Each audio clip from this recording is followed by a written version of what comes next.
I handed over 12 grand to stop my parents from losing their house, thinking maybe it would matter.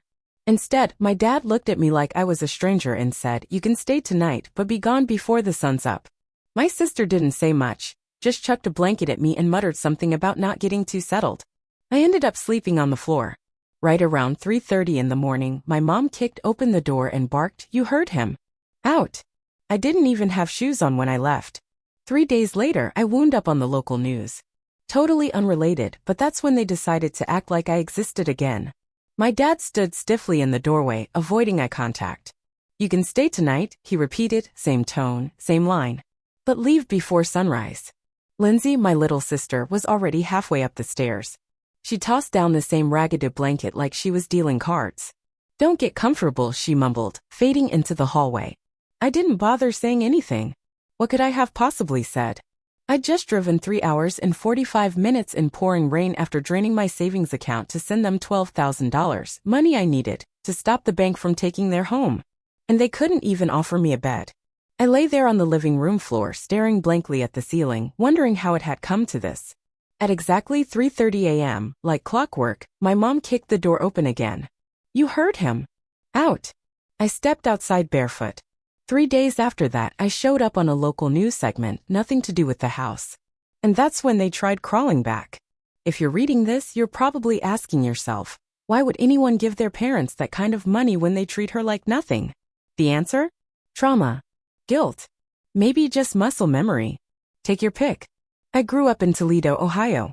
David and Susan, my parents, have lived in the same colonial-style home for over 35 years. It looks charming on the outside, full of memories like scraped knees, teenage growing pains, and Sunday dinners. But underneath, it's always been colder. Love in our family was like a transaction, conditional, distant, and heavy with expectation. I was the achiever. Went to the University of Cleveland, built a career in marketing, married Brian, a guy who looked solid on paper but was emotionally hollow. The year everything crumbled, my job, my marriage, I had to tear my life down to its foundation. Lindsay, on the other hand, never moved out. She was the artsy one. Always had a new project or a deep feeling about something. She liked to call herself a creative, poetry, painting, you name it. Real talk? She bounced between barista gigs and part-time stalls at farmers markets. My parents doted on her like she was fragile crystal. To them, everything she did was bold or deeply misunderstood. I'd land a promotion? They'd say I got lucky. She'd sell a $60 painting? They'd frame it in the hallway like it was a masterpiece. We weren't exactly close. Then about 3 months ago, I got this unexpected call from my dad. No warm-up, no, have you been? Just Rachel, the bank's coming for the house. We're behind 3 months. We need $12,000. I tried to ask questions, but they dodged every one. I asked what happened to their retirement savings. Dad mumbled something about hospital bills and Mom cut in with, "This isn't about the past." I hesitated. That money was all I had after my layoff and severance ran out. I was already struggling to keep my tiny Cleveland apartment. But the thought of that old house, the maple tree out back, the scent of Mom's cooking got to me, even if the comfort had always been surface level. I thought maybe helping them would help bridge the silence between us. Maybe saving the house would be enough to start repairing whatever was broken. So I sent the money that same day. And at the last minute I decided to drive up there. I didn't give them a heads up. Figured I'd show up with groceries and a change of clothes and maybe we'd share a decent meal. I left after lunch and made it there around early evening. But the second I walked through the door, it felt like I wasn't supposed to be there. Lindsay opened the door. She looked tired, irritated, and just a little too pleased with herself. I couldn't sleep that night. "Oh," she said, her voice flat. "It's you." Inside, Dad was sunk into his recliner watching some crime show. Mom was folding towels on the couch. Nobody got up. Not a single smile. I said hi. Thought I'd drop in, maybe stay the night. I even brought food to cook. My dad muted the TV and looked at me like I was interrupting something important. "You can stay tonight," he said, barely bothering to look up. "But leave before sunrise." Just like that. I stood there, still wearing my duffel bag, feeling like someone had smacked me in the face. From the stairs, Lindsay flung a blanket at me. "Don't get comfortable," she muttered. The rest of the night passed in silence so thick it choked me. No one asked if I was hungry. No one asked how I was. My old room was piled high with her canvases in random boxes. I ended up in the den. No pillow, no proper blanket, just the couch throw balled under my head and my coat as a cover. I couldn't sleep. I just stared at the ceiling. At 3:30 a.m., right on time, my mom kicked the door open. "You heard him. Out." I blinked up at her, still half-dazed. "Mom, I don't even have shoes on," I said. She just shrugged. "Not my problem," she said, and walked away like I hadn't spoken. So I stood up and brushed myself off. My phone was completely dead. I remembered leaving my wallet in the kitchen, so I knocked once, twice. No answer. Rain had started to fall. I ended up walking a mile in wet socks to the closest gas station. That's where I met Kyle, the guy working the graveyard shift. He poured me a cup of coffee, let me plug my phone into an outlet behind the counter, and even handed me 2 plastic bags to wrap around my feet. I called Maya, a good friend of mine.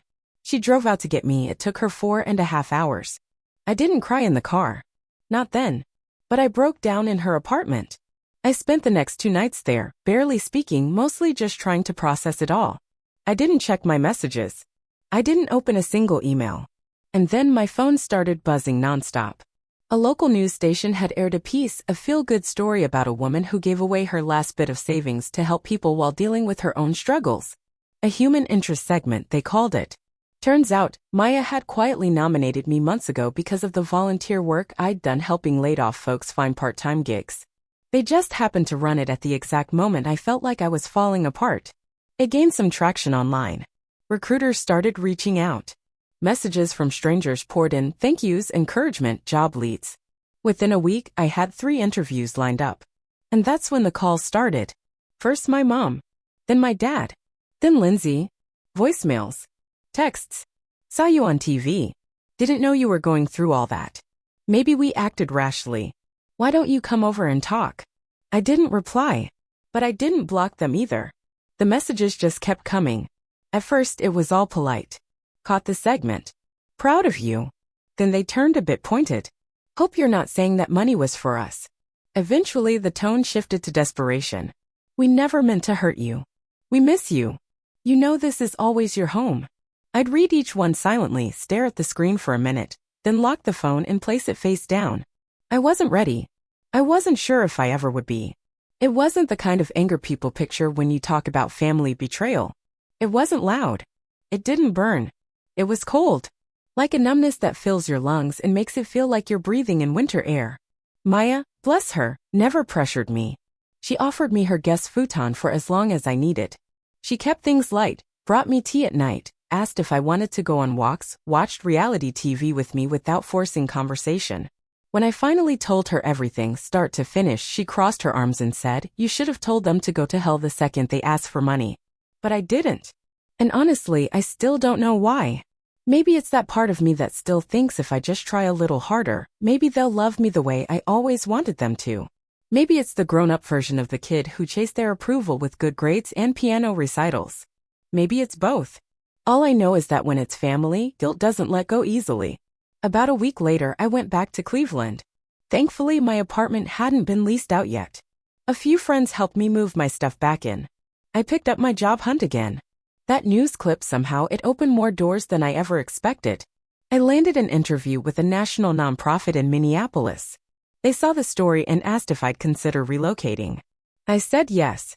Why not? There wasn't anything holding me in Toledo anymore. Even Cleveland had started to feel like it carried too many ghosts.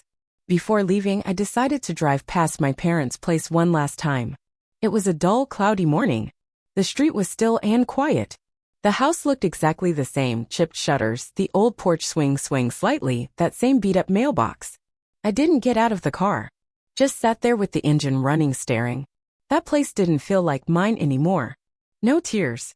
No overwhelming emotion. It felt like driving past your old high school, familiar, once a huge part of you, but now just another building. On the drive to Minneapolis, my phone buzzed again. Another message from Lindsay. I know you probably hate us. But we didn't know what to do. We were scared. I wish I could undo everything. I didn't reply. You know what's strange? The part of that night that hurts the most wasn't sleeping on the floor or being kicked out into the rain without shoes. It wasn't even the lonely walk to the gas station. It was how unsurprised I was. Like somewhere deep down, I had always known their love had limits. And hard times? That's when it disappeared entirely. Moving to Minneapolis felt like hitting the reset button on my life. Everything shifted. I got the job I'd interviewed for, and the team welcomed me like I'd been part of it from day one. I started walking to work in the mornings, taking the path along the river, breathing air that didn't feel heavy with old memories. I bought myself new shoes. Went on a couple of dates. I started making new friends. Then, out of the blue, a letter arrived. Not an email or text, an actual handwritten letter. 1.5 pages. From Lindsay. It was an apology, though it rambled in that poetic, scattered way she speaks. She admitted she carried a lot of resentment, said she always saw me as someone who had it easy while she struggled to find her place. She wrote that it hurt to watch our parents lean on me and expect so much, while she felt left behind. She said Ms. Carter had grown harsher over the years, colder, and Mr. Carter just went along with it. She claimed they were trying to make things better now. She ended the letter with, "I don't expect anything. I just want you to know I finally see it. I see you." I folded it gently and tucked it into a drawer. I still haven't written her back, not because I want to punish anyone, but because I still don't know what to say. Maybe I'm still figuring out what it means to forgive when not everyone's ready to admit what they did. Maybe I'm learning that loving someone doesn't mean sacrificing your peace to do it. Minneapolis surprised me with its softness. There was comfort in being unknown again. No one had expectations of me. No one remembered who I used to be. I could walk streets that held no ghosts. The nonprofit I worked for focused on helping people get back into the workforce. Mid-career folks, mostly people like me, who had lost their jobs, their footing, their sense of direction. I found real meaning in the work. Every day, I wrote grant proposals, newsletters, appeals to donors. I met people who had been through hell and still showed up with hope. Their grit inspired something in me I hadn't felt in years. But even as I began stitching together a new life, the past still whispered from the edges. The holidays hit the hardest. When Thanksgiving rolled around, I did something I'd never done as an adult. I stayed put. No drive to Toledo. No pretending to enjoy dry turkey or sitting across from Lindsay, trading veiled jabs over mashed potatoes. I stayed in Minneapolis. Cooked for myself. Spent the day watching movies with my neighbor who didn't have family nearby either. That morning, Ms. Carter sent a text. "Happy Thanksgiving. We'll miss you." Miss me? They hadn't missed me when I was standing in their doorway, arms full of groceries, heart cracked wide open. I didn't respond. Then came Christmas. A box showed up at my apartment scrawled with Mr. Carter's blocky handwriting. Inside was a scarf, clearly regifted, a tin of cookies, and a card that said, "Merry Christmas. Family is forever." Signed Mom, Dad, Lindsay. Family is forever. I sat at my tiny kitchen table holding that card, and the words hit like a punch. It felt like being gaslit by a greeting card. Was I just supposed to erase everything? Pretend it had never happened? Pretend we were just quirky and distant instead of cold and cruel when I needed them most? Still, I didn't throw the card away. It went into the same drawer as Lindsay's letter. Time kept moving. Not long after, my nonprofit started featuring staff stories. Someone decided to highlight mine, the one that had aired on the news. I agreed, though part of me hesitated. They made a short documentary. My boss interviewed me on camera.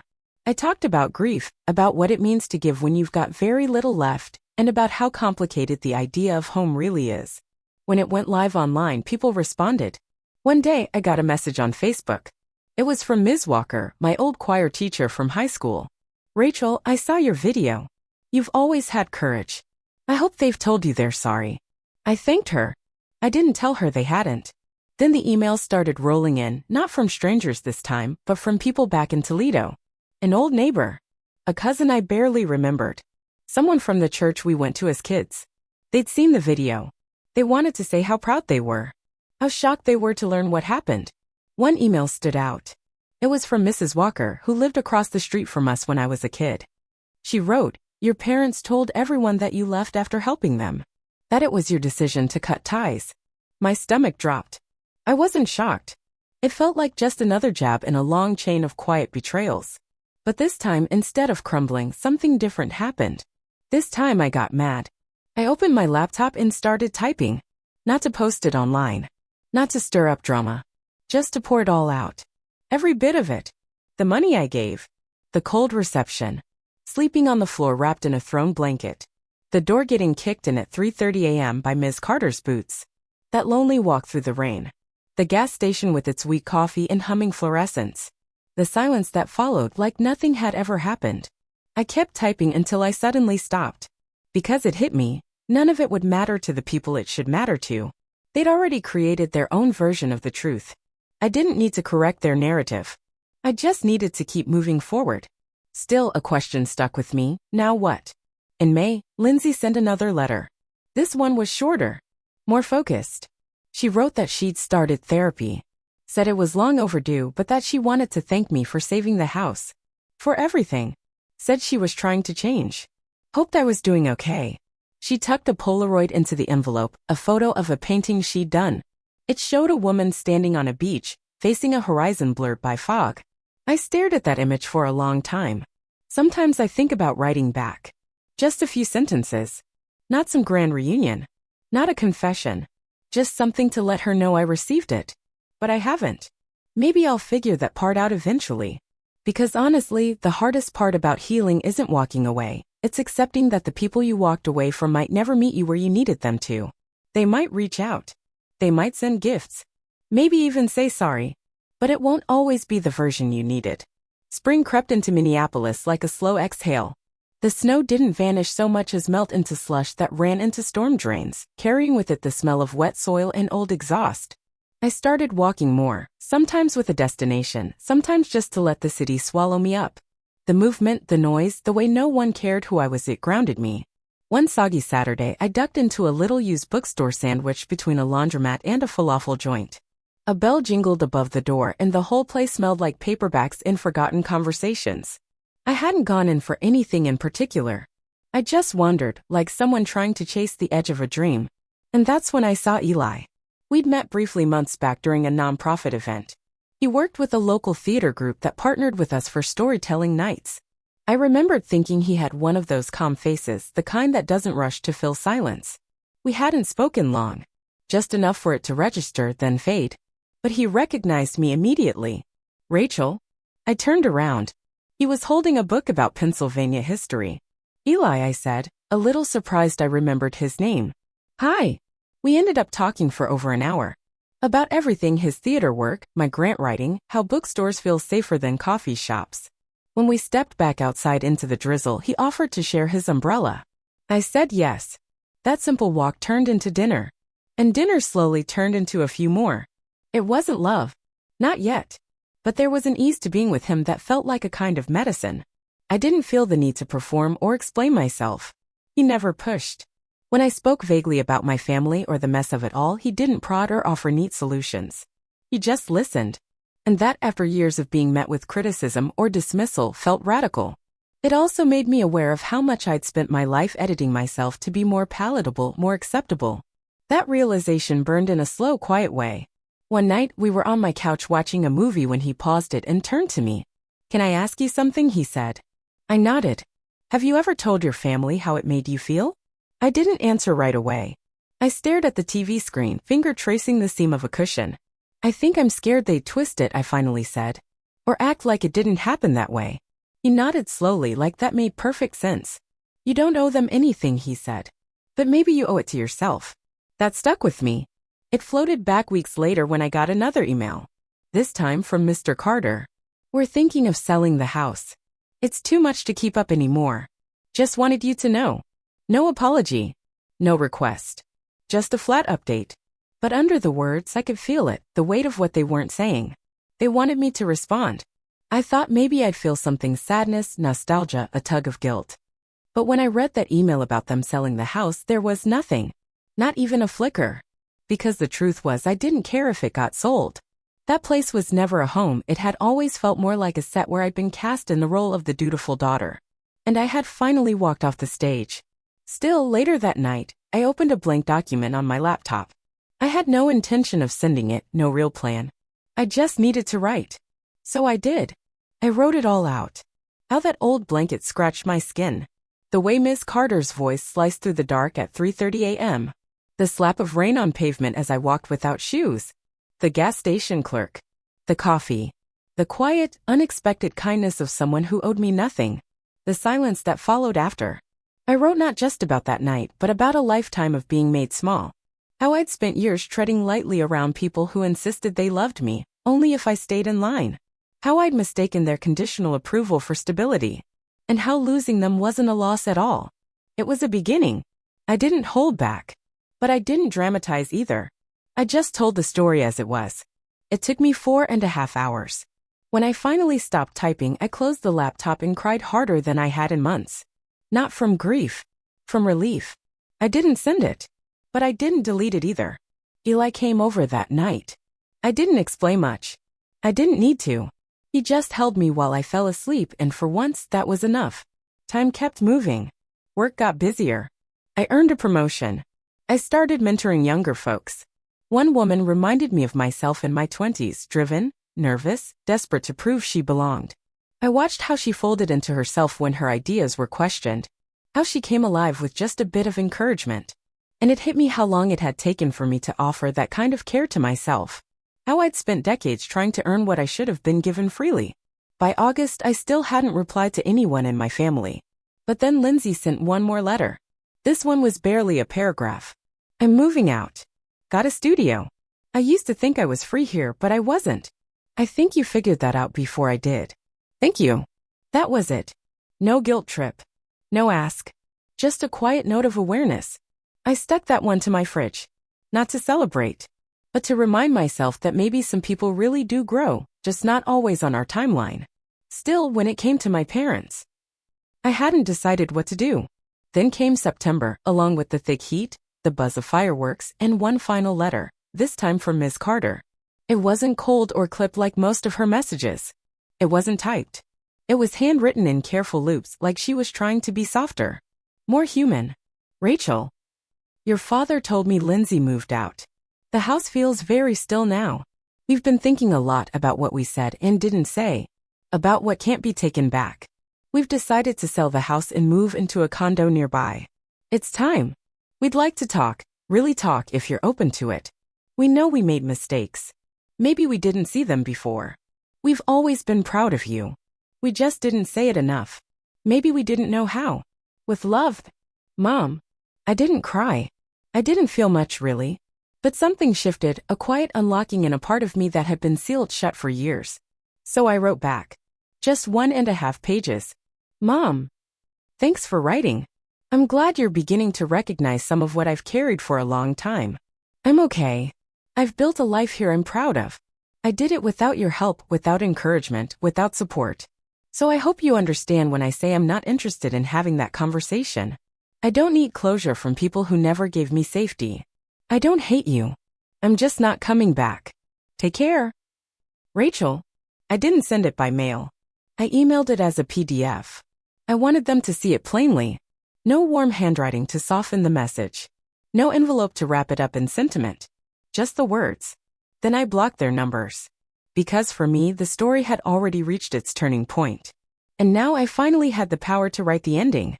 That spring, the nonprofit I worked for rolled out a brand new pilot program, something we'd only dreamed about a year earlier. It was backed by a major grant we secured after the documentary about my journey went viral. And yes, I wrote that grant. The program focused on helping adult women rebuild after the emotional wreckage of family estrangement, financial betrayal, and years of feeling unseen. We offered therapy vouchers, legal aid, support groups, and practical tools for starting over. It took off faster than we expected. Local outlets started covering it, and soon we were getting applications from every corner of the state. At the official launch event, I stood in front of a room filled with donors, volunteers, and the first women to benefit from the program. I gave a speech about the power of creating a life on your own terms, a life not defined by guilt, or survival, or someone else's version of love. I never said a word about my family. I didn't have to. After the event, a reporter pulled me aside and asked if I'd be willing to film a follow-up to the original news segment, what had changed since the first story aired. I said yes. The piece aired on a Friday night. It started with clips from the original segment, my volunteer work, the $12,000 I gave up, the woman walking barefoot into a gas station at 3:30 a.m. Then it cut to the present, me, now the director of one of the most impactful reintegration programs in the state. A woman who lost almost everything, got left out in the cold, and still rose. There was a line in the piece that stopped me when I heard it. Sometimes, the people who love you the least are the ones who end up teaching you the most about how to love yourself. It was my voice. My words. I hadn't even realized I'd said them. 2 weeks after it aired, Lindsay emailed me. I saw the segment, she wrote. You looked so strong. You sounded free. I'm not expecting anything from you. I just wanted you to know I see you now. Really see you. And I'm cheering you on. Always. I responded, thank you. That means more than you know. In the end, I didn't need revenge, not in the dramatic way people think of it. No yelling matches. No slamming doors or vindictive comebacks. My revenge was quieter. It was being able to look in the mirror and know I chose peace over performing for people who never earned the right to judge me. It was building something beautiful in the space they used to fill with shame and silence. It was knowing they had to watch it happen, watch me thrive from the sidelines. And the house? A cousin told me they eventually sold it. For way less than it was worth. Turns out, years of neglect had caught up. There was mold in the basement, water damage they'd never dealt with, problems too big to ignore anymore. Fitting, really. They lost the house I once saved. And I built a home that could never be taken from me.